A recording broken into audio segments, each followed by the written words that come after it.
that game. Two ranked teams. Chattanooga was the preseason pick to win the Southern Conference. The Bears went to Finley Stadium and won the football game, score of 10-3.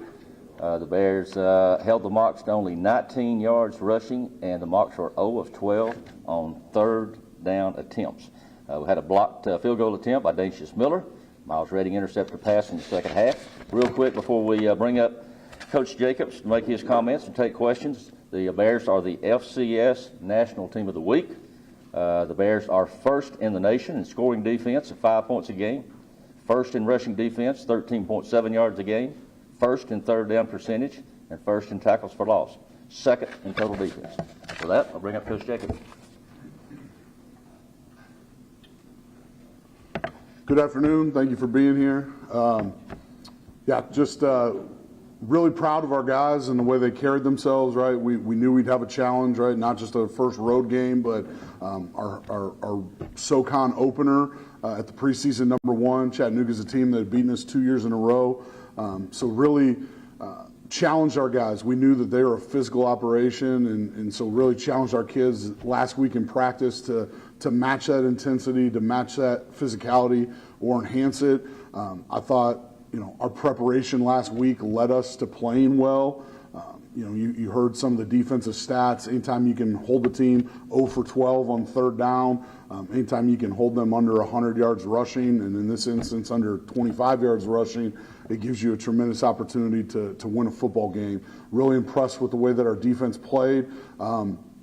Saturday night, and really, not only was it a challenge to be physical, but it was to do it for 60 minutes, right? We'd started fast, we've started slow, we hadn't played 60 minutes, and I thought we did that certainly on Saturday to help secure the victory. Offensively, I was impressed with the way we ran the football. You take away the sack yardage, we were just under 200 yards rushing there, and I thought our kids just grounded out. I think we had 52 rushes in the game, and they were consistent in what we did. There weren't any huge ripper runs, but there was just grinded out runs, and that helped with the time of possession. That helped keep our defense off the field. It helps with a number of things, but I thought we ran the football hard. I thought we left a few points on the table there on a few execution things, but all in all, I thought our game plan was really good. I thought our kids executed at a high level. And again, our special teams continue to be a weapon for us with the blocked field goal. That was a huge momentum swing in the game, early in the game, where we kept them off the board. And then our ability to win the field position battle with our punting game has been tremendous. And not just John, who you'll hear from, but our coverage unit with that group has been tremendous as well. So all in all, a great Saturday, great win for our players. And we're looking forward to being back home at 5-star this weekend versus Citadel. So with that, I'll open it up for questions. Coach, 5-17-1 all time on the road against Chattanooga to get that 6th win. What does that mean for not only you as a coach, but even just the program as well? Yeah, Chattanooga's a team that's done pretty well in this conference, and especially the last few years. Obviously, they have a number of senior and super senior players that people felt highly enough about to vote them preseason #1. So really just the way that our kids carried themselves. Again, I don't mind being on the road because you eliminate a lot of the distractions, right? We feed them well, they sleep in great hotels, and it's just about the football family and being together around them, and really all it is putting your mind on the game. So I'm super excited for how we played. I'm proud of how they played, and that's a great win for our program. But we got a lot of work to do this week as well.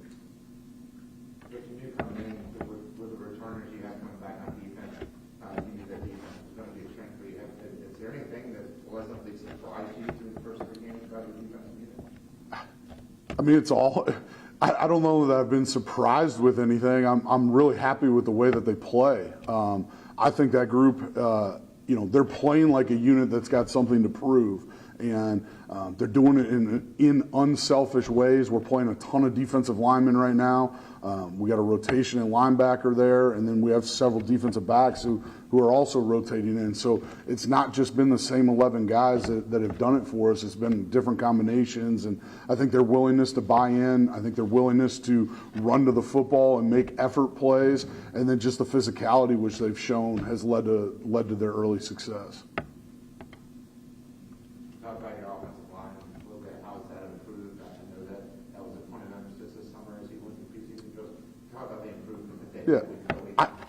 And I think Mook will get into it's just a mindset now, right? Like they were tired of being viewed as a liability for the program, whatever. And so the shift in the mindset of a physical group, a tough group, a mentally tough group, one that's in shape and can handle tempo and things like that. And then, it's still about consistency. I think we're playing more consistent than they have in the past, and that's led to us having success as a team right now.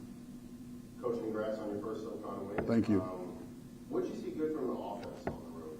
Yeah, again, I thought we ran the football. I thought we did a good job with the game planning and getting us positive numbers in certain looks. I thought you saw an added element with their quarterback run game a little bit. I thought DJ did a good job managing the things we asked him to do running the football. I thought Dwayne McGee really ran hard, but the thing that's you can't quantify in the stat line, our perimeter blocking has been tremendous. It was tremendous in the first game against Presbyterian.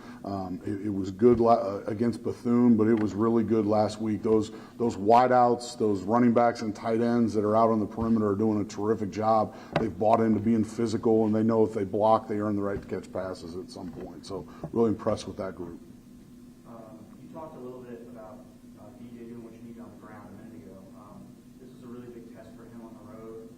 He had the interception early, but I think after that, he also had really good decision making in general in the pocket, on the run, as you said. How big is that for you as a team for him to show a lot of maturity in that situation and play that solid? I mean, we want our guys to be playmakers, but we want them to do it in a way that doesn't put the team in jeopardy. And when you're playing a really good team like Chattanooga, when you're on the road, just eliminating the ability and the margin for errors, right? Like you don't want to restrain them and keep them from trying to make great plays, but you want to be cautious and you want to protect the football. And I thought he's done a good job of balancing, taking some chances, but being smart and just getting what he can at certain points as well. You held the ball for 36 minutes. It seemed like every second kind of counted in this game. How would you say that a game like this, just kind of prepares you for the SoCon going forward? Because the first two games have been full of offensive firepower, things have gone well, but just slow down the game and kind of change that up as a coach. Yeah, I think as the degree of difficulty gets greater as we get into a really good conference and one that I think is playing out to have a bunch of parity this year. Close games are the ones that matter most, right? Like it's easy to front run and win big, like that's awesome. But when you have to grind out a win, when you got to play defense, when you got to play the field position game, when you have to run the football to move the clock. To me, that's almost like a playoff atmosphere, right? Like there's very small margins, the penalty margin, the field position, all those things. And so when you get that early in the season and you have success in that type of game, I think it just builds confidence in what your team's capable of when your backs are against the wall, when there is no room for error. And I thought our guys responded, and that'll go a long way towards us, understanding what we have and when things don't always go our way. Family weekend this weekend, lots of people on campus. What does it mean for you to come back? I know you've just experienced one home game so far this year, but what's it mean to you to come back to 5-star 3-0 and probably expecting a big crowd? Yeah, I mean, I'm looking forward to a Saturday in 5-star, right? Like Thursday night was awesome, right? We kicked off the season and all that, but with the lightning delay, I don't know that we've got the full aspect. I give our fans a lot of credit. We've traveled great the last few weekends, our football parents especially. I know we had a big alumni contingent at the Chattanooga game, which was fantastic. But anytime we have a chance to fill this stadium, anytime we have a chance to make sure that they can have an effect on the game with how loud they are and how they can affect the opponent, we can't wait to get back home, right? It feels like it's been a month, which it kind of has. So I'm anxious to get home. I'm anxious to be here on a Saturday for a home game. I'm anxious that all that goes into it so we can see the city of Macon out supporting us. Give us a preview of Citadel. They're coming in off a big win themselves. They're 2-1. Preview Citadel. Yeah, coach has done a great job. That's an outfit that was 0-11 last year, and they're coming in 2-1. So I think the biggest thing that they've changed in their department is it's not the players, but they have belief now. They're executing at a higher level. They do some things schematically in all three phases. They're a well-coached football team. The quarterback's a transfer kid from Liberty who had played and started, I think, 14 games at different points throughout his career at Liberty. And so they're more than capable, and they're playing with belief that maybe they didn't have last year with some of the losses. And so we're going to have a tremendous challenge on Saturday. Coach, I know you'd rather have a 63-10 and 31-2. What did you learn about your team in a 10-3 game? Yeah, I learned that they're mentally tough as well as physically tough, and we can count on guys to do exactly what they're coached at critical moments when the game's on the line. I'm not sure. I mean, the big thing over the weekend, the House of Highlights post, and I believe your face was on there. It was because it was originally Tennessee 171-0, and then your face was somehow on like a post with like 50 million people. Did you see that? Yeah, I've had several people send it to me. I don't. I have no idea what it was for. I don't know if they felt that we were somehow the Kent State staff or they got me and Heupel confused, but whatever. I'll swap paychecks with them for a week, I promise. So, but I have no idea. I saw that it went viral, and I had a bunch of friends and family send it to me, but no clue why. I think I was signaling touchdown on what I thought was a strip sack there, so we'll see. Coach, we talk about the offense and defense, funny how important it is, but also you get a block kick, right, like you did for Dankins. That's a big play as well.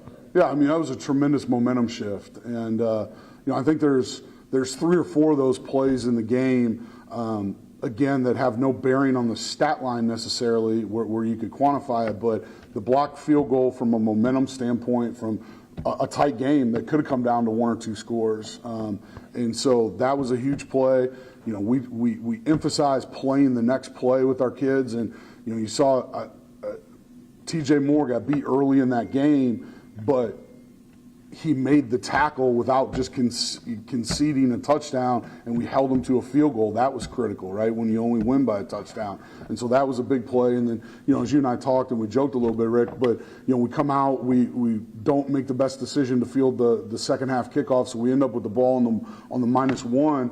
But you talk about having your back against the wall, you're up in a tight game, you're receiving the football.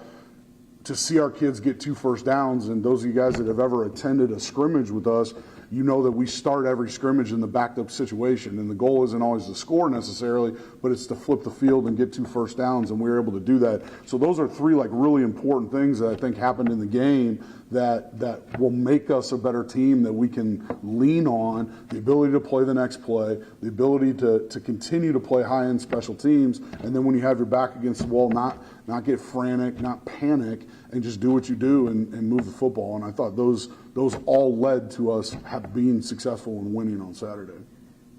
Speaking of flipping the field, how big of a weapon, we talked about this post game on Saturday, how big of a weapon has John been? Yeah, I mean, he's huge. You got to remember, I played for Jim Tressel, who will go down forever as the punt's the most important play in football. And he's a guy that's positively affected our program in so many ways. I mean, it's a huge weapon for us to know that we can flip the field, and when you're playing good defense, you don't have to take as many risks when you have a guy that can do it. And it's full field kicks, it's backed up kicks. I think he's had 8 kicks inside the 20 in the last 2 weeks. And so as much as I'd rather never see him on the field from like an offensive success standpoint, when he's out there, he's been a huge weapon for us. So.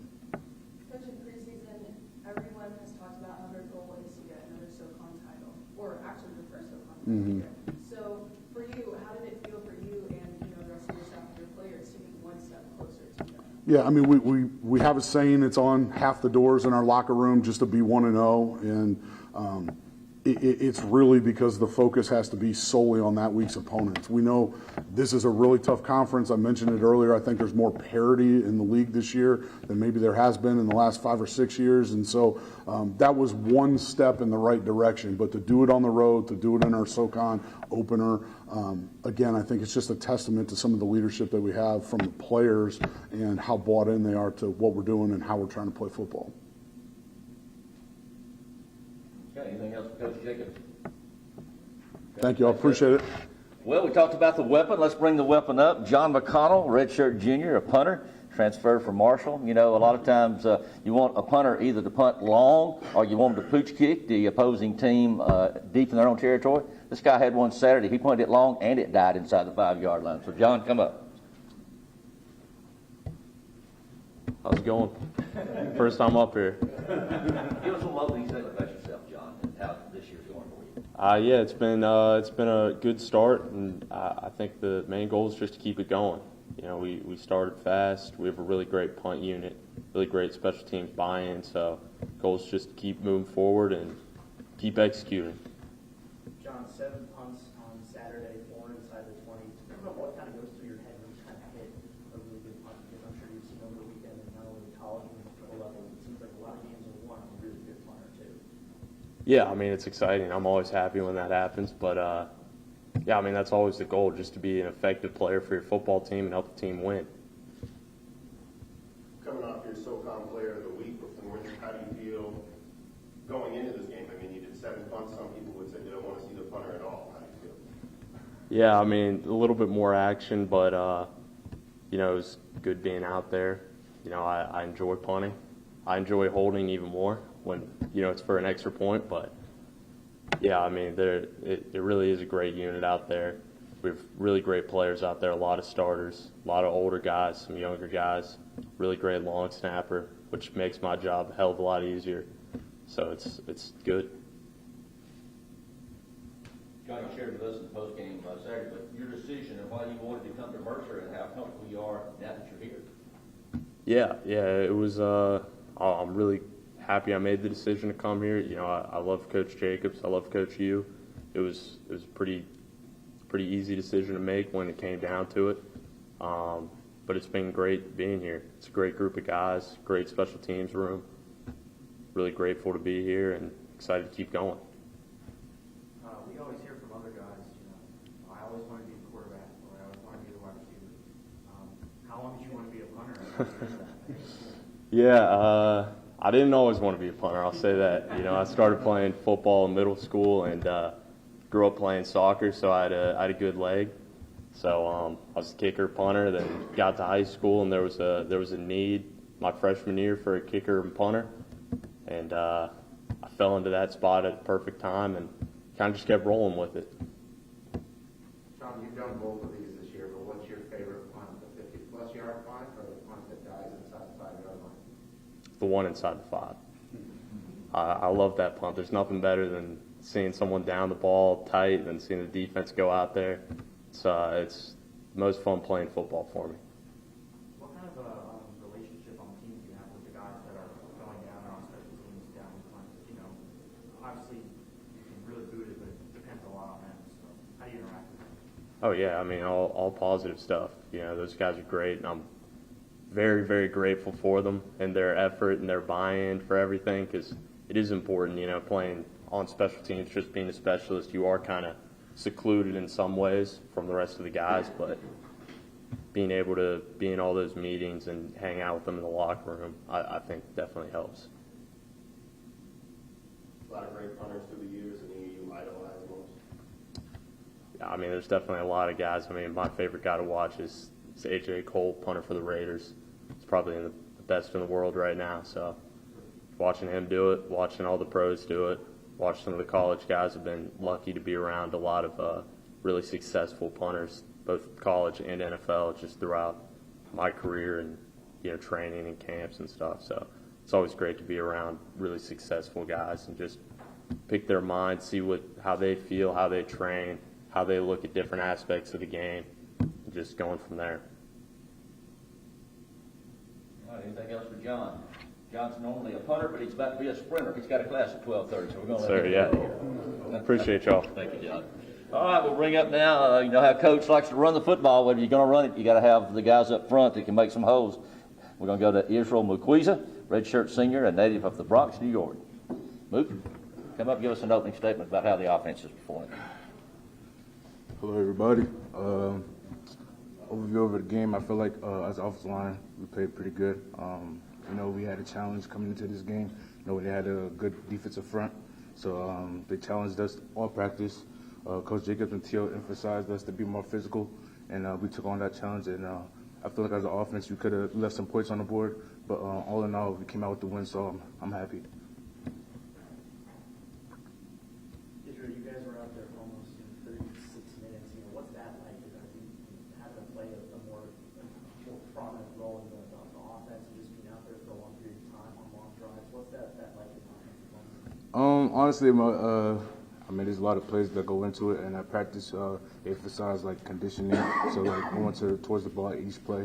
And you're gonna get tired, but like that our main job is to protect and block people so we can score or get first downs. So it's all in all, this is I don't know really how to put it, but it is what it is. We just have to take it on and just do it. How far has the offensive line progressed since fall camp? 4 offensive line coaches, so what's it been like transitioning? I would say fall camp it was a hard start because we lost a lot of guys, a lot of older guys. So my role had to step up as a leader, me and Riley. So the transition from fall camp to now has been a huge success. I feel like a lot of guys are buy-in, and we're taking it day by day. Our consistency has been playing a big part, and all in all, I'm happy. But before the season started, there were questions from Mercer fans about the offense. But you saw those guys from day one in practice. Talk about how you have seen quarterback, running back, receivers, and how well this offense has played the first weekend. Yeah, well, coming in, we had questions losing 2 big guys on our offense, with Ty and Dev. But the guys that came in, they dialed in, and all in all, they've been pretty good. We have a lot of weapons on offense, starting with DJ, and our running backs with Dewey, Tyrell, CJ, and Michael Bell, and we got receivers like Kendall. There's a lot of young guys, but KP also. They're bought in, and it's been pretty well. They were gelling together pretty good, and then it's been fun to see them perform. Citadel coming in Saturday night, one of the military type schools, always well disciplined. What challenges do you see for the offense this Saturday against the Citadel? Well, playing at Citadel since I've been here for the past 2 years, it's been a really physical game, so it's been a physical game for us. So we got to dive in that practice and be more dominant and be more physical. What's it like? What kind of luxury is it for the offensive line to have a guy like DJ with the speed that he has behind you? Well, he always makes us right. Even if we make mistakes, he's always like giving us props and coaching us. It's another coach on the field always. DJ is like he's a special player. Once we do our job, we know we're going to get a lot of incredible outcomes coming from him. He's a great playmaker and a great decision maker. You're from the Bronx? Yes, sir. You feel like you've been here for 3 years? Do you feel like a Southerner now? Do you feel like you got a Nah, I haven't adjusted yet. I always love going back home after, but I kind of adjusted. I don't like the heat. That's really the main thing. But other than that, it's been a good transition. Okay, anything else from you? Thank you, sir. Appreciate it. Well, we're going to step outside the football. We've got some other teams that are doing very well in the fall and are participating. We're going to have our cross-country head coach, Cameron Root, come up. Cameron, if you would, come give us a statement about your team, please. Good morning. How are we doing? Good. Well, I'm excited for the season. We just had our first opening meet a couple weeks ago at App State. It went pretty well for us. We went second on the men's side and third on the women's side out of 8 or 9 teams, depending on which gender. It was a pretty competitive field, and so we performed really well. When you're a new coach and you come into a new team, there's a lot of different situations that happen and a lot of adjustments that sometimes can lead to some slower starts in some situations, but thankfully everybody bought in immediately and immediately started doing kind of the system that I was looking for and training kind of how I was hoping to have them train. And we've had a really smooth transition, and so everybody came in ready to roll, and I think we opened up in a really, really strong fashion, beating some teams that are ranked regionally and things like that. So super excited for the season. We've got a home meet coming up this weekend, right before we head over to the football game. So it'll be awesome. It'll be good to get everybody here, get to see some families come in for family weekend, and then get to go enjoy those festivities afterwards, and hopefully we can get a win on our own campus and light the bridge multiple times that day. Running's a very individual sport, but as a new coach coming in with 2 different teams now that oversee them, how do you bring everybody together? Because you mentioned everybody's bonding, but how do you get them to that level?